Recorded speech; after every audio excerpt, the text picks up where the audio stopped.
오늘의 10분 말씀. 사도행전 9장 1절로 19절입니다. 전장 8장은 빌립이 사마리아 지역에서 복음을 전도하는 내용을 살펴봤습니다. 그리고 오늘 본문은 드디어 사울이 예수님을 인격적으로 만나는 장면을 보여줍니다. 보다 구체적으로 말하면 예수님께서 사울을 쓰기 위해 강권적으로 부르십니다. 사울은 스데반이 돌에 맞아 죽었을 때에 그의 죽음이 정당했음을 보여주는 증인이었습니다. 하지만 그는 예수님을 만나고 성령을 받고 충만하여 예수님의 증인, 복음의 증인으로 변하게 됩니다. 특별히 오늘 본문에서는 두 명의 인물이 등장합니다. 첫 번째 인물은 교회를 향해 살기가 가득한 사울입니다. 그리고 두 번째 인물은 사울을 도와준 아나니아 제자입니다. 오늘 본문을 통해 두 가지를 스스로에게 질문해 보시길 바랍니다. 첫 번째, 나는 예수님을 인격적으로 만났는가? 예수님을 인격적으로 만나면 사울처럼 옛 정체성, 옛 시각을 버리고 새로운 정체성과 새로운 시각을 얻게 됩니다. 두 번째, 내가 예수님을 믿고 따르면 나에게 주신 소명 또는 사명은 무엇일까요? 예수님은 믿는 모든 자들에게 각기 다른 소명 또는 사명을 주십니다. 그것이 우리들 눈으로 보기에 큰 것이든 작은 것이든 모두에게 주셨습니다. 시간이 걸린다 할지라도 그것을 반드시 발견해야 합니다. 이것은 단지 구원을 넘어선 믿는 자들의 하루하루 살아감의 목적이 됩니다. 동기가 됩니다. 오늘 본문의 큰 주제는 다메섹에서 사울의 회심입니다. 하지만 주요 인물 중심으로 두 부분으로 구분해 볼 수 있습니다. 그래서 첫 번째는 예수님을 만난 사울입니다. 그리고 두 번째는 사울의 회심에 쓰임받는 아나니아입니다. 첫 번째 부분은 예수님을 만난 사울입니다. 사울은 예수님의 제자를 잡으러 갔다가 오히려 예수님께 붙잡힙니다. 1절부터 9절입니다. 사울이 주의 제자들에 대하여 여전히 위협과 살기가 등등하여 대제사장에게 가서 2절 다메섹 여러 회당에 가져갈 공문을 청하니 이는 만일 그 도를 따르는 사람을 만나면 남녀를 막론하고 결박하여 예루살렘으로 잡아오려 함이라. 3절 사울이 길을 가다가 다메섹에 가까이 이르더니 호련히 하늘로부터 빛이 그를 둘러 비추는지라. 4절 땅에 엎드려져 들음에 소리가 있어 이르되 사울아 사울아 내가 어찌하여 나를 박해하느냐 하시거늘. 5절 대답하되 주여 누구시니까 이르시되 나는 내가 박해하는 예수라. 6절 너는 일어나 시내로 들어가라 내가 행할 것을 내게 이를 자가 있느니라 하시니. 7절 같이 가던 사람들은 소리만 듣고 아무도 보지 못하여 말을 못하고 서 있더라. 8절 사울이 땅에서 일어나 눈을 떴으나 아무것도 보지 못하고 사람의 손에 끌려 다메섹으로 들어가서. 9절 사흘 동안 보지 못하고 먹지도 마시지도 아니하니라 라고 기록합니다. 먼저 1절과 2절은 예수님을 따르는 제자들을 핍박하는 사울의 모습을 보여줍니다. 특별히 1절에 사울의 태도가 그의 핍박의 열정을 보여줍니다. 그는 여전히 위협과 살기가 등등하다라고 기록합니다. 사울 입장에서 예수를 따르는 제자들은 우상 숭배를 하는 자들이었습니다. 반드시 처단해야 할 대상자들이었습니다. 그리고 그의 열정은 남들과는 달랐습니다. 그는 대제사장을 찾아가 약 200km 북동쪽 되는 거리에 있는 다메섹이라는 곳에까지 가서 도망한 그 소수의 사람들을 잡고자 대제사장에게 공문을 요구합니다. 그래서 결국 그는 대제사장으로부터 종교적인 공권력을 얻게 됩니다. 하지만 3절서부터 9절은 사울이 예수님의 제자를 잡으러 가는 그 다메섹 길에서 부활하신 예수님을 만나게 됩니다. 붙잡히게 됩니다. 이것은 초월적인 만남이자 인격적인 만남이 됩니다. 3절에 사울이 다메섹 도시에 이를 때 첫 번째, 그에게 빛이 내리게 됩니다. 그리고 두 번째는 음성이 들리는데 그의 이름을 두 번 부르며 사울아 사울아 내가 어찌하여 나를 박해하느냐라고 묻게 됩니다. 사울은 제자들을 잡으러 가는 길에 본인이 박해자다라는 것을 듣게 됩니다. 그러자 사울은 놀라 주여 누구시니까 라고 묻게 됩니다. 여기서 주여라는 말은 너무 놀라 높은 존칭을 사용하는 것이지 예수님을 인지하고 말한 고백은 아닙니다. 그러자 5절에 예수님은 내가 박해하는 예수다라고 말하십니다. 예수님의 이 답은 저와 여러분들에게 큰 힘과 위로를 주고 있습니다. 예수님은 교회와 한 몸이 되심을 말씀하고 있습니다. 저와 여러분들과 한 몸을 이루고 계심을 말하고 있는 것입니다. 저와 여러분들의 핍박은 예수님을 향한 핍박이 됨을 말씀하고 있는 것입니다. 그래서 예수님은 제자들을 잡아 가두는 사울을 향하여 왜 나를 박해하느냐라고 묻고 계시는 것입니다. 그리고 성경은 사울의 어떤 답도 드러내지 않습니다. 왜냐하면 그의 옛 자아, 정체성, 신념, 모든 것이 무너지는 순간이 되었기 때문입니다.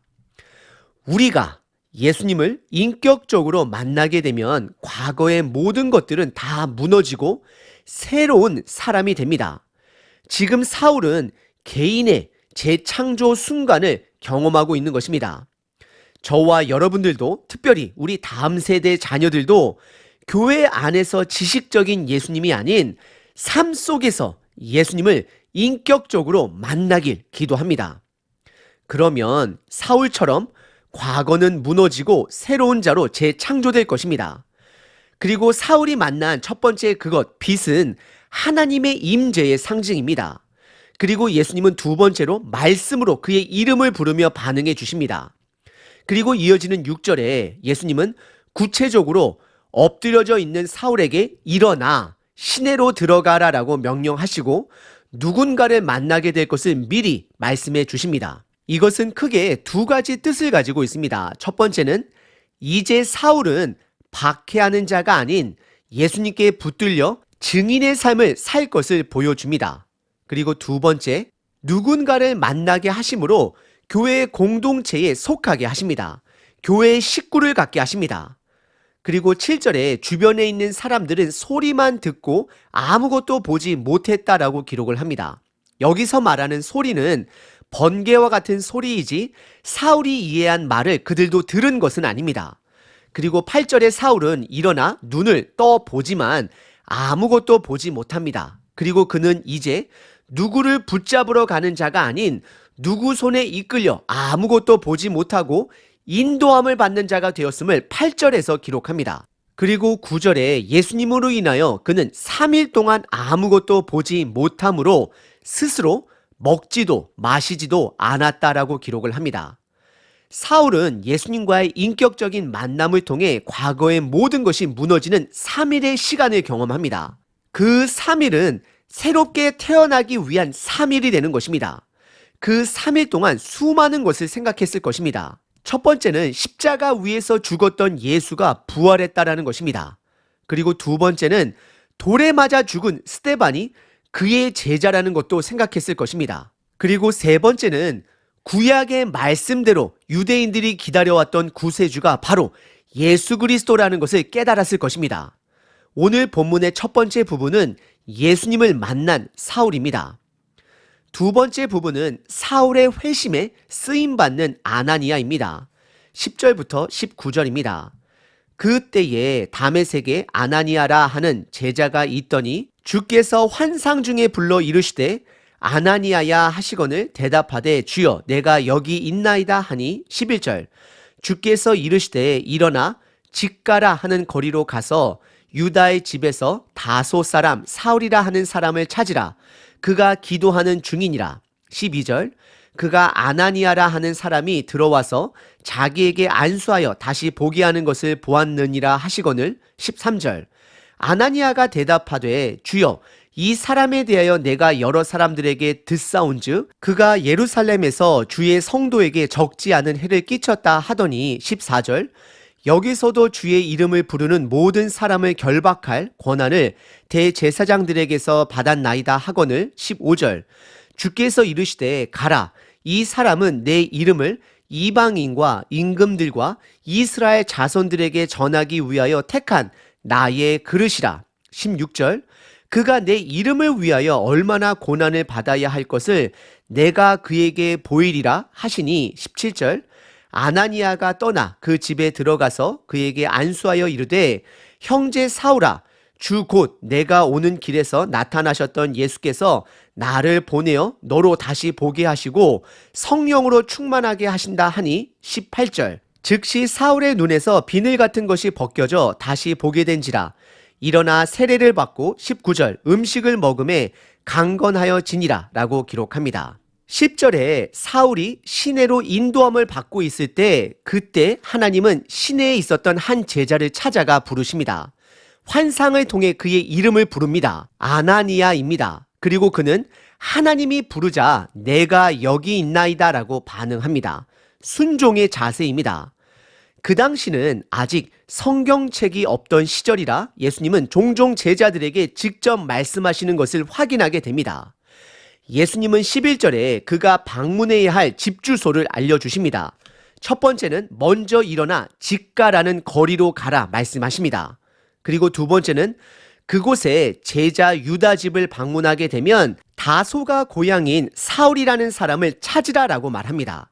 그리고 그가 기도하는 중이다라고 말하고 있습니다. 그리고 12절에서는 하나님께서 사울에게도 말씀해 주시는데, 아나니아라는 자가 너를 방문할 것과 그의 기도를 통해 눈이 띄어지게 될 것을 미리 알려주십니다. 그러자 13절과 14절에 살기 등등한 사울의 소문을 들은 아나니아는 예수님께 답하기를, 그는 예루살렘에서 주의 성도들을 핍박하는 자로서 이곳에 와서도 예수의 이름을 부르는 자들을 체포할 권한이 있는 자임을 고백합니다.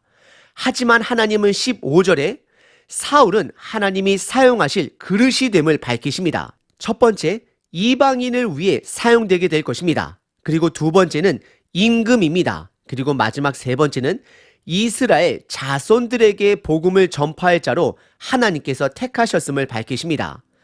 그리고 16절에 사울이 복음을 위해 많은 고난 또한 받게 될 것을 미리 아나니아에게 말씀해 주십니다. 그러자 17절에 아나니아는 예수님의 말씀의 명령에 따라 사울을 찾아갑니다.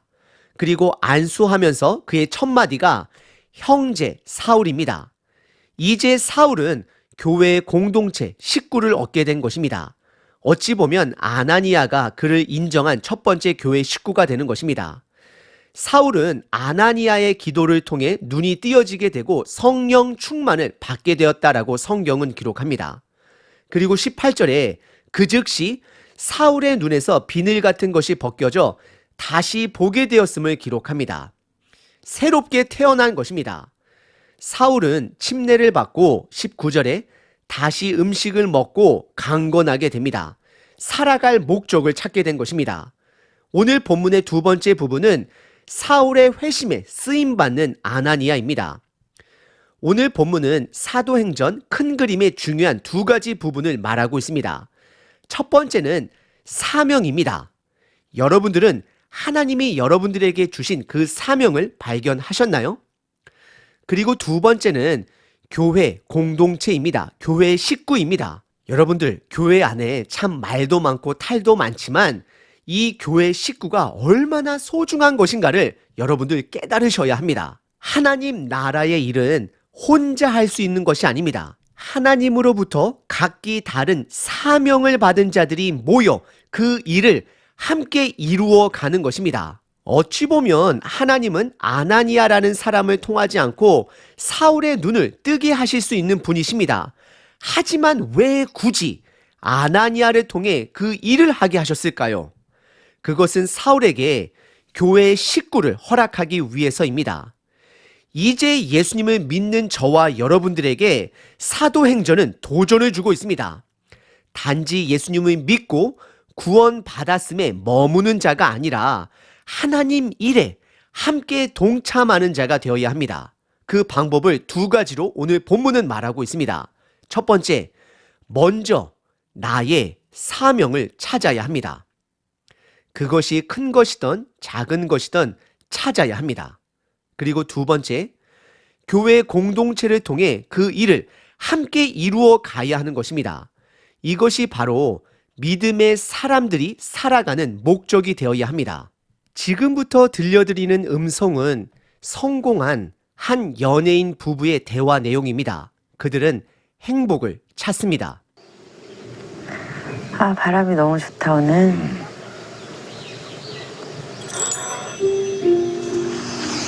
나무가 하늘하늘 흔들리네. 뭐가 그렇게 고민이래? 대학만 가면 모든 게 행복할 줄 알았는데. 오빠도 결혼만 하면 모든 게 행복할 줄 알았지. 아니, 난 제대만 하면 모든 게 행복할 줄 알았어. 나는 가수로 성공하면 행복할 줄 알았는데.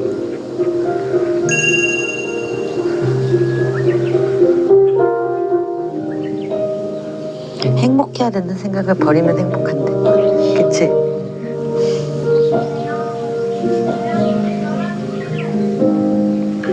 그냥 사는 거지.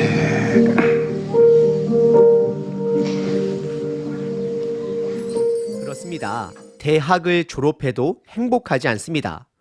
군대를 전역해도 행복하지 않습니다. 결혼을 해도 행복하지 않습니다. 가수로 성공하면 행복할 줄 알았다라고 말합니다.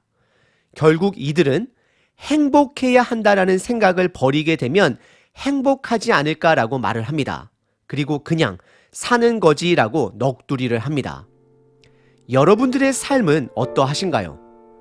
우리 한번 내가 받은 예수님으로부터 받은 그 사명을 찾고 교회 식구들과 그 일을 함께 해보시지 않으시겠습니까?